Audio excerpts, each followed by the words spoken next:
Vas tri se mora biti, reci ome da ne paniči, nek da iziđe tu ispred, šu. I nek mi dovikne.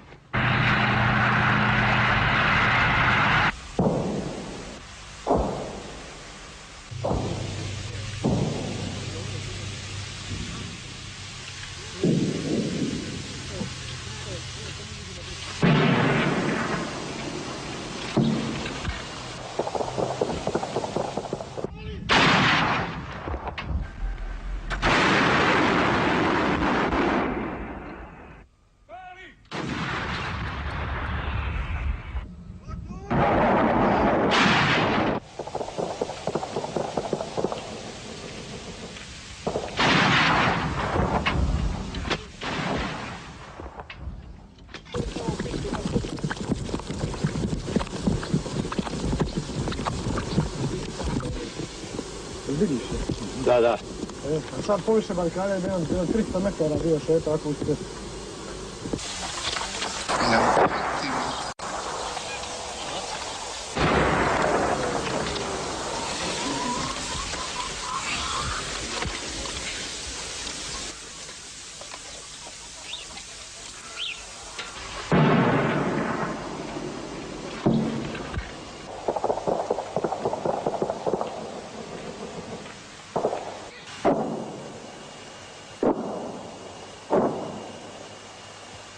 Do oslobođene Škabrnje, ali razrušene Škabrnje.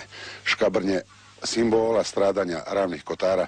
Od ovuda s ovog mjesta nema manje od kilometra. Međutim, ovog trenutka ne možemo u Škabrnju jer ju četnici nemilosrdno gađaju. Razaraju onako sve razoreno. Nema mira u Zadarskom zaleđu u Ravnim Kotarima. Četnička artiljerija i zaostali džepovi agresora okrutno, beščutno, barbarski i dalje nemilice razaraju i onako za okupacije razorena hrvatska sela. Škabrnja, prije rata jedno od najbogatijih ravnokotarskih sela, s 450 bogatih kuća i 2000 žitelja Hrvata, najbolji je pokazatelj i današnjeg dana. Gospodin predsjednik opštine Benkovac, gospodin Ogunović i suportira komandir voda Min Željko. Pomaz Bogijemac. Bog i pomogao! Pomaz Bogijemac. Bog i pomogao!